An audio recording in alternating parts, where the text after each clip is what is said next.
on the road. Given the injuries and just the tough environment, were you encouraged by some of the things that you saw from the offense? Yeah, obviously you're never encouraged when you're not able to get some more stuff, points on the board. But we knew we were going into a tough environment where everything was going to have to be earned, and then and you dealt with adversity. But people around the country deal with adversity, so we're not the only ones. So we just have to again find a way to just improve, just in a few areas. Sometimes it might just come down to a few plays here or there that might make the difference, and especially when the margin is so thin on the road in that stadium against a very good defense, which Oregon is.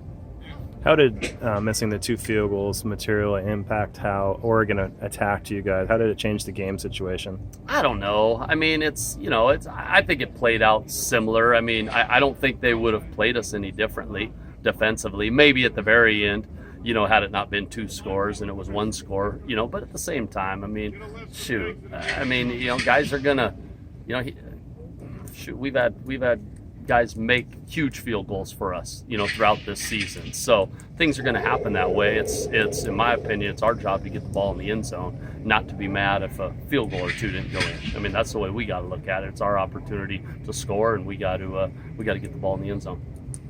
People like using the word system a lot. In terms of this bye week, what are you looking for to tweak in the system, or just big improvements for the second half of the season? Yeah, less about the system and more about just continuing to get timing between a new quarterback and wideouts. I mean, that's what it comes down to. You could see, Garbers was starting to feel the timing with those guys in Ole Miss and even in the first half against, ASU. And in fairness to Monster, he hadn't gotten as many reps with those guys. That's just how it goes. So, just continuing to get that timing between those guys, I think will be huge over the bye week and in the next week. Halfway through the season, how would you assess the offense? We have to get a lot better. I mean, there's no doubt about it. I mean, there's certain things we're doing, well at times, but it's very spurty. And we have to be able to overcome, certain things that don't go right, or certain things that are different, and that's all of us. So we all have things that we need to get better, in doing, whether it be in-game adjustments, whether it be, dealing with an injury, and still overcoming it, so it's a fine line. If you ask me though, coming off, Ole Miss and early in the first half against, Arizona State, I felt like we were progressing very well. And we have to be able to, though, then deal with some adversity and overcome that a little bit faster. And that's a combination. That's on all of us. That's not just that's a us deal as a whole offense. What would you say you're doing best offensively? There's a couple things. I mean, last week was tough on the road, but coming out of the ASU game, and I think I said it here, I thought our pass pro was really good. I thought we were doing that really well. At different times in the year on the road against UW, early in the year, we ran the ball really well.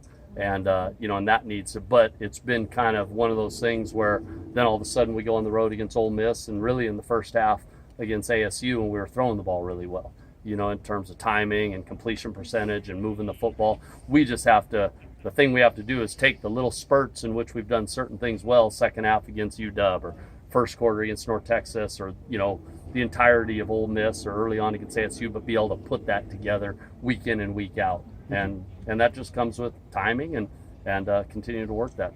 Would you say the offense is better now than it was last year? Yes, I definitely believe it is. In particular respects? I just think, we've at different times we've shown the ability to be more explosive. We've shown the ability to be more diverse, up until probably the last, 6 quarters, which we're still getting used to, different guys coming in and out. We were starting to finish in the red zone against Ole Miss and some others. So, yes, I definitely think we've made improvements, but nowhere near, we talk about it, nowhere near where our standard is going to be going forward. And we got to remember we have our entire offense coming back, a year from now, with the exception of a great senior receiver in Jordan Duncan, which obviously will always be missed. But you look at the entirety, we don't lose a lot. So we have a chance to continue to grow, throughout the end of this year and continue, past this year. How big an impact has the injuries in the offensive line had? It always does, but you see Stanford dealing with it. You see other people dealing with it. It's part of football. It's probably at a higher level than I've seen or been around. Knowing that we have one starter. That was, I think, from where we were when we started fall camp. But I think I think, and I don't follow everything, but what I've kind of heard and read, Stanford's kind of dealing with a similar deal. Other people are dealing with, a couple quarterbacks going down at USC. So we're all dealing with it, So yes, it can have an impact, but it has an impact all over the country, and you just have to continue to be, tough through those times and keep grinding. You expect to get some of those guys back with a bye week? We could, but I don't know for sure. I've always said here, I can't be concerned with what we don't control. So we don't control whether or not those guys are able to come back. If certain guys are, that's awesome. We need all hands on deck, and we know that. But if they don't, we got to continue to develop the guys that are in place. So and they're hungry. They're hungry to keep getting better. And guys are thrown into bigger roles than they had before, and we'll keep working through that. How are they doing? Doing a good job. Doing a good job. And I thought, as much as at times it looked sporadic, there were a lot of positive things going up against that defense up there at Oregon. That was, that was a tough environment for a lot of young guys up front. That ain't easy. How did that affect your play calling or your game plan? A little bit. I just I tried to get the ball out a little bit quicker, which then it hurts you being able to really push it downfield or do certain things you wanted to do, because there's that fine line. You want to push it downfield, but you have to have, time to do that. And especially when you start getting down, by 2 scores later, it made it even a little bit tougher on those guys. So for a while in the game, I don't think it really affected it. It didn't change anything. Even when Mike went down early, it didn't necessarily change anything we were doing. But as the game wore on, I tried to, do the best I could to put those guys in positions where maybe the ball could come out a little bit quicker when we were throwing it, or a certain run game that, could fit what they do best. We talked with Coach Woodfox yesterday about the emergence of Trayvon Clark and how he's a great combination of both size and quickness. What can you say about his growth since day one that he got here in the fall camp? Oh, I've been very proud of him, and really a lot of those young guys in that receiver room. They're new faces, and they're finding a way to make an impact. But speaking of Trey specifically, yes, he's made a lot of plays in the last 2 weeks. So I'm excited about that. Did you say that's the greatest unit of improvement is the wide receivers? It depends. I mean, at times, yes. There are times where you could say, yes, that's in this game or this time it's shown that. Then there's other times where you can say, we exploded out at the gate at a running back position that, that maybe we weren't as explosive last year. Now, it's not taking anything away from Pat. It's just, Pat was, probably had a few more big chunky plays in 17 than he did 18. So again, we were able to take a big step early in the year with the running game, and that was big. And then we were able to, again, mix in, more diversity in the pass game as we went midway through the season. Speaking of, at different times in North Texas, but definitely Ole Miss and early on against ASU.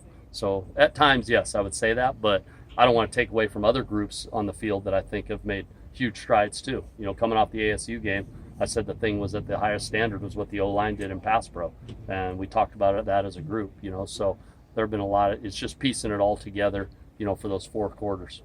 Devon's stat line wasn't the best, but beyond the stats, what did you like about what he did, and what went right on that touchdown pass to Brown? Yeah, to answer the first question, he played tough as nails. I have a lot of respect for how he played. Yeah, he would have wanted some throws back and to make a few more throws, but those are things that you can, you can't really be mad at. If you miss on a throw, you coach it up and you correct, work the timing. But when you stand in there and get, he stood in there and took a lot of shots, and then he took off and ran for some first downs. I mean, he played tough, stood in there with his eyes downfield. So I got tons of respect for that, no matter how the stat line plays out. And then, the scramble drill to Chris Brown, that's huge. And you see that all over college football. I mean, scramble drill is something that it's a defensive coordinator's nightmare. And when you have that ability to get into a scramble drill, even if it's 3, 4, 5 times a game, first drive against Ole Miss, 3rd and 7, scramble drill led to the first touchdown. You never know when that's the difference in a game. So we continue to harp on it. We work on it even in 7-on-7, getting into scramble drills. And that stuff, that's an example of it carrying over in a game. So proud of him for keeping that play alive and giving us a chance to go up 7-0. In the backfield, do you expect to give Collins in the third and maybe more reps, or is that more of a byproduct of Dancy just being dinged up? It just depends. I mean, it's all, again, any one of those 4 guys is going to help us throughout the course of the year. How it plays out week to week, we'll see. Mm-hmm. Can you run RPOs and options with Devon? Yeah, you can. He hasn't done that as much. It wasn't as much in his repertoire before. so he hasn't done as much of it. But we definitely need to mix in, some more of that stuff with him, with that. Now against Oregon, it was a little tougher because they were playing so much man, and teams that get into even their cover 3 was basically matched up man stuff. So the RPO game isn't as effective, against those sorts of looks. You need more zone looks to really make that an effective part. So it was less about, not Devon doing it, but it was more about just the structure of what Oregon was doing. Maybe didn't, give us as many opportunities to throw RPOs. You mentioned getting the ball out faster on passing plays a little bit with the injuries to the line. Was there a little bit of thought about doing that in the run game rather than the deeper drop handoffs, maybe a quicker handoff? Well, there's only so much you can do. Quick handoffs. Some of our handoffs, the back's still 5 yards from the line of scrimmage, in gun offset. So it's not, I can't get them much closer, and I don't mean to be, but there's not much else, you're going to do that way. And we were just, like I said, we were just a hair off. And in fairness to those guys, all of a sudden, I don't think people realize you're on the road and you're moving guys from left tackle to left guard, from left guard to center, whatever those, that's difficult. So that takes continuity working together. So I think it's less about, certain things and more about now we get another week to work on things together, continuity, working together, working with the calls, communicating in different positions than maybe we were used to playing, and we'll continue to progress. Those guys are a good, like I said, it's a good group up front. They just need some time to work together. It was a lot of new faces thrown in at once in the as tough an environment as you're going to face in the Pac-12.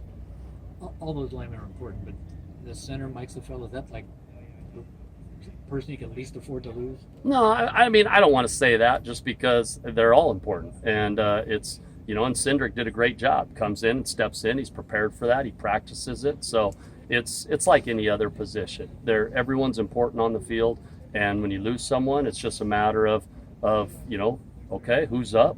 How are we going to, what are we going to do? What adjustments are we going to make? Communicate, and we'll be better going into the next week, just because now they've had a chance to practice together. That's just the toughest thing, no matter who you lose at any spot, especially on the O-line. It's just tough because you haven't worked all week together in that, in that area. So, but Cindric knows it.